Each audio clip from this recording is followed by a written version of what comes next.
Well, now we're in the basement, and in the basement there are many things to look at. The heating, the electric, the plumbing, the foundation, the floor, and so forth. This is also the place where we would look for evidence of insect damage on the sills and on the framing. Well, I took the panel cover off, and you can see inside the panel we have breakers. Some older houses might have fuses. Well, in the breaker panel, I make sure that we don't have any doubled up wires or undersized wires on these breakers. I also check any ground fault circuit interrupters that might be in the panel. This one does have a circuit interrupter. What you do is you press the test button, make sure it works, and if so, that's fine. Well, one of the things we do not do as a home inspector is we do not comment on the security system. You would have to contact a security system company to do that. And home inspectors also do not comment on sprinkler systems. We have a sprinkler system control panel here. We do not comment on that as well. Now, we use testers. This is a voltage tester, and we're testing the voltage in all the plugs we can get to within the home. You put the tester in, and the tester has two lights come on, which means that this plug is wired correctly. Well, we have a foundation, which is concrete. We would test the entire foundation around the entire perimeter, and we use a prober. This is a copper pipe that we use to check the sills. The sills are the wood areas that are right above the foundation. And we would test those areas to make sure they haven't been damaged by insects and carpenter ants, termites, wood rot, and so forth. And we would check the sill for condition. Now, in poking this sill, I noticed that I see some white powder. It looks as if this house had been treated for carpenter ants at one time.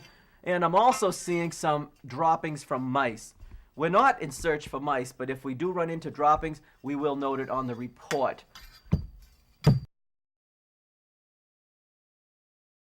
When we test the heating system in the house, the first thing we do is we turn up the thermostat and we see if the baseboards heat correctly. If it's a furnace, we make sure that the heat ducts heat adequately as well. Well, down in the basement, we take a look at the heating system. This is the oil burner. We look at the relays, the circulator pumps. Now, as you can see, this circulator pump has corrosion on the flanges, and it's actually leaking. This is going to have to be repaired. We look at the valves and so forth, the flue pipe, all parts of the heating system. Well, this here is an expansion tank. We make sure the expansion tank is functioning correctly. Many people think this is the water heater, but it isn't. When water boils, it expands, and temporarily it goes into this container. Well, we also have zoning valves. We have 4 zones in this house. That means that we have 4 thermostats. And each one of these valves will send heat to a different part of the property.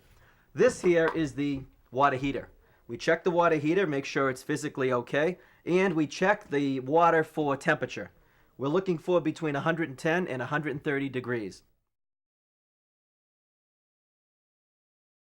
Well, this is the oil tank, and this is the filter. This is called a Fire-O-Matic. We make sure the Fire-O-Matic's in place. That's a safety feature. If in the event there was a fire in the basement, it would melt the lead in the Fire-O-Matic, which would allow this valve to shut, and it would shut off the flow of oil. So that's an important safety feature. And we also check the belly of the oil tank for any leaking. If the belly has any leaks on it, then this tank would have to be replaced. Any oil leak that happened to leak underneath the concrete floor could turn into a $50,000 to $100,000 problem, if not more. So oil tanks are very important things to look at. Well, we also check the plumbing in the house, the pipes, the drains, and so forth. This is the main soil stack where all of the water eventually drains. The toilets, the sinks, faucets, and so forth will drain down through this pipe into the cast iron and out into the city sewer or the septic system.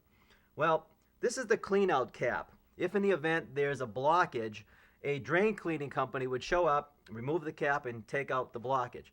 Well, if we see that this cap had been scarred, that's an indication that there's probably something going on in this pipe. It could be roots in the pipe and so forth.